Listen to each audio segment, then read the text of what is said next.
Hello everyone, welcome back to Regents Chemistry Review Series.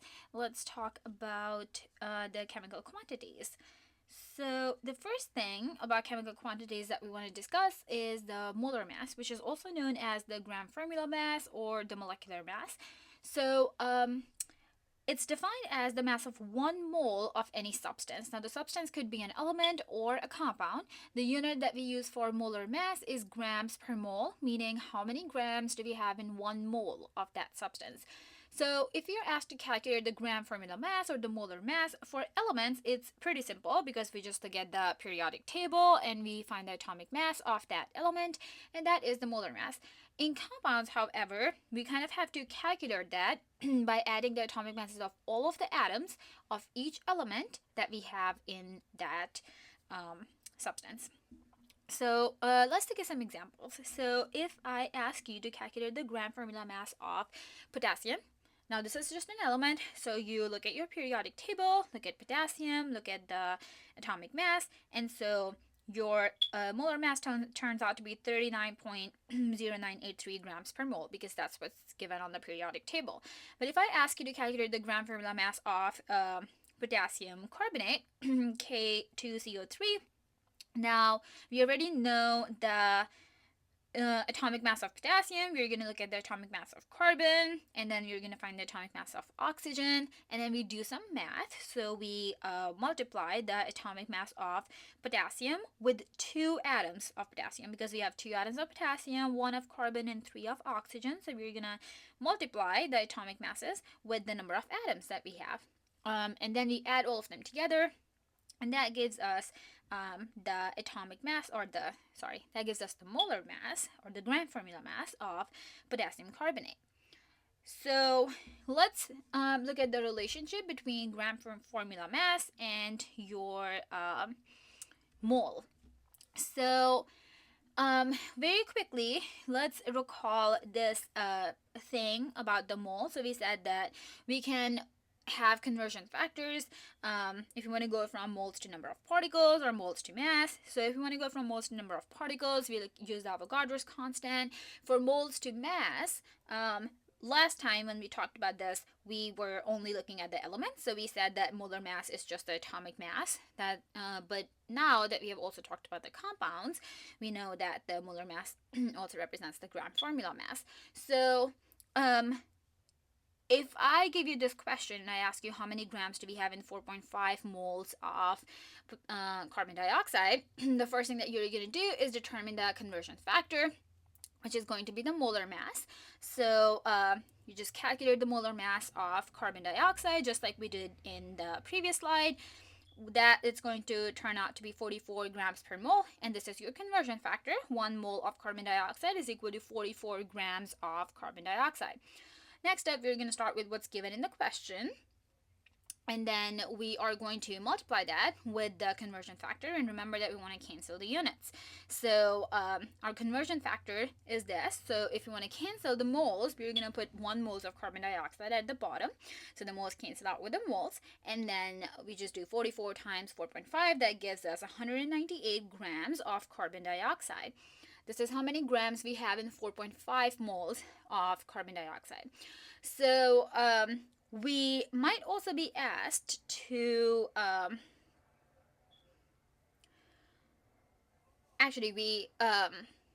we are not specifically asked to use the equation that's given in the periodic table, but we are given an equation. So if you don't want to use a dimensional analysis, we can also use this equation, which is given in table T, for mole calculations. So if we are trying to solve the same problem, how many grams do we have in 4.5 moles of carbon dioxide, using this equation that's given in table T, because we are looking for the given mass, we are going to have to rearrange the equation a little bit. So we are going to multiply the moles with the gram formula mass. So that would be 4.5 moles times 44 grams of carbon dioxide, and that gives us the same answer. So these are the 2 different ways that you can use to go from grams to moles or moles to grams. So either use the equation given in table T or use dimensional analysis.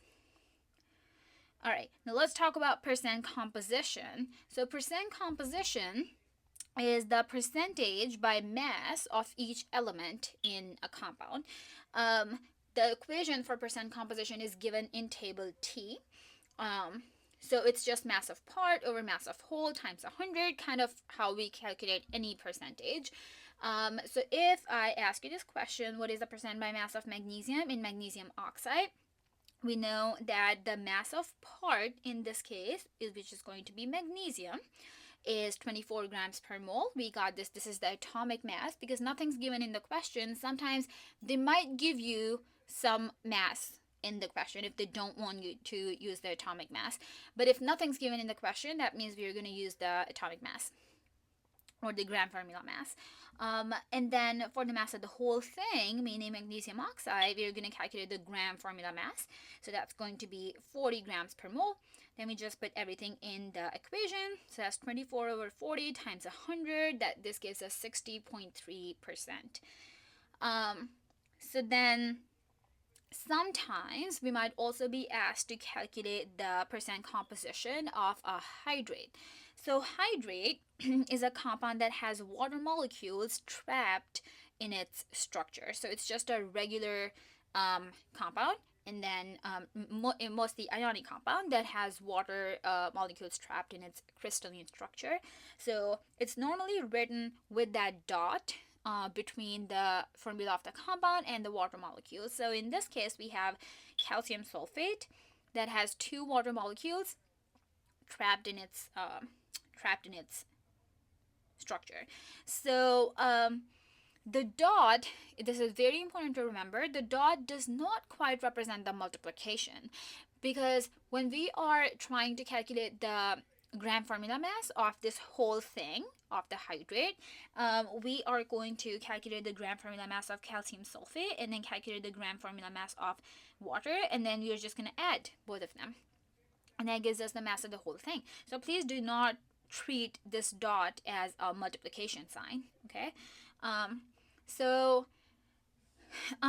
If we take this hydrate and we kind of evaporate the water from this hydrate, we are going to be left with the compound itself. We call that the anhydrate, or the anhydrous compound. So that is the hydrate without the water.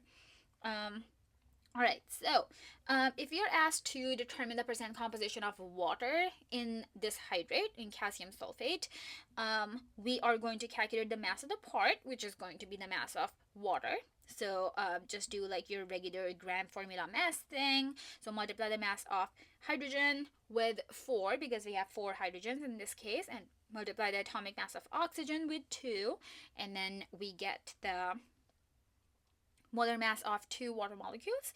And then we are going to calculate the mass of the whole thing. So calculate the mass of calcium sulfate first, and then add the mass of 2 water molecules to that, and we get 172.176 grams per mole. So then just plug everything in the equation, and that's going to give you the percent composition of water in this hydrate. So next type of chemical quantity that we need to know of is the empirical formula.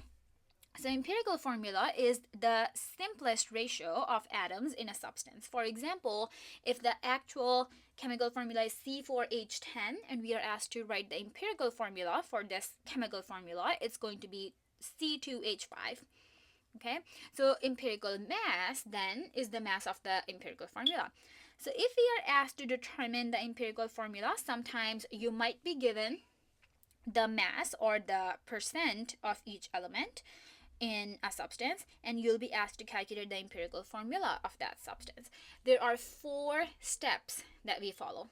The first thing that we want to do, and we are going to look at this example using we're going to look at the steps using this example. So let's say we are asked to calculate the empirical formula of a substance that has 55% carbon, 15% hydrogen, and 30% oxygen. So the first thing that we're going to get is find the mass. So we're going to convert the percentages to the mass, which is very simple because we are just going to assume that we have a 100-gram sample. So 55% would then be 55 grams. 15% would then be 15 grams, and 30% would then be 30 grams. Okay, and then the next thing that we're going to do is we are going to find the we're going to convert this mass to the number of moles, and to do that we need to the gram formula mass. So if you want to go from grams to moles, we divide the grams by the gram formula mass. Okay, so then we for carbon we're going to divide 55 grams by 12.011, which is the molar mass of carbon. Same thing for hydrogen, same thing for oxygen.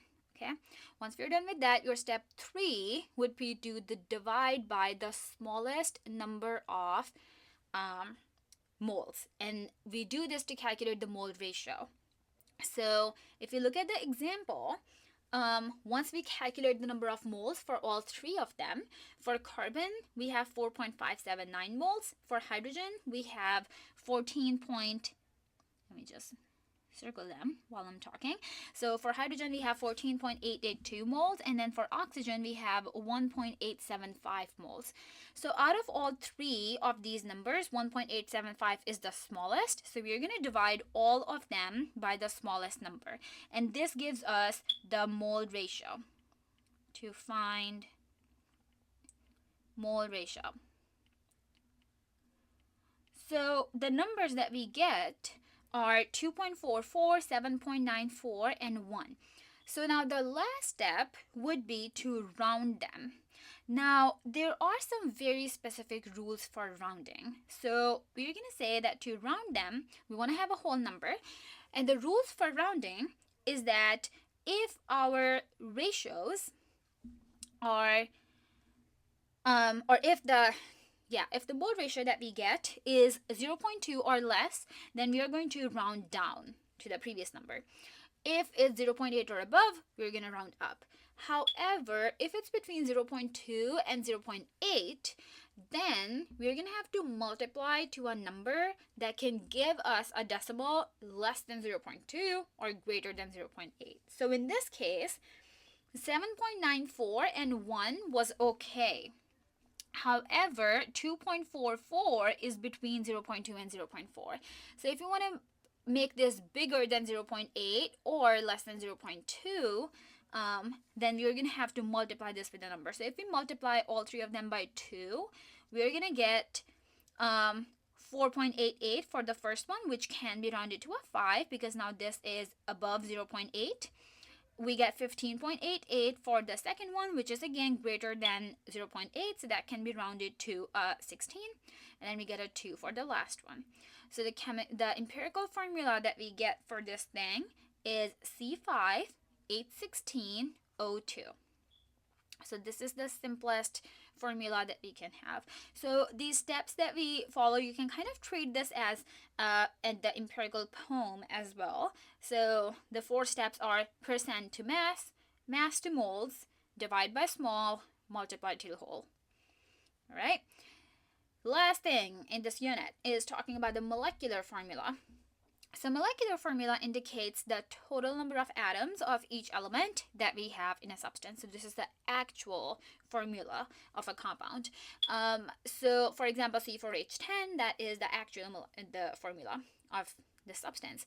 So molecular mass or molar mass is the total mass of the molecular formula. Sometimes in the question, you might be given the empirical formula and you might be given the molecular mass, and you'll be asked to calculate the molecular formula. For example, let's look at this question over here. The empirical formula is CH and the molecular mass is 26 grams. What is the molecular formula?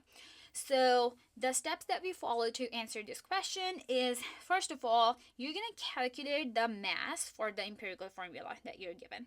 Okay, so if for CH, the mass is going to be 13 grams. Then your step 2 would be to divide the empirical mass by the molecular mass. So if we do that, in this case, 26 divided by 13, that gives us a ratio of 2. So now the last thing that we're going to do is multiply that 2 with the empirical formula. And that is going to give us the molecular formula. So in this case, our molecular formula is going to be C2H2. Alrighty, so that is all that we will need to know about the chemical quantities. I will see you in the next one.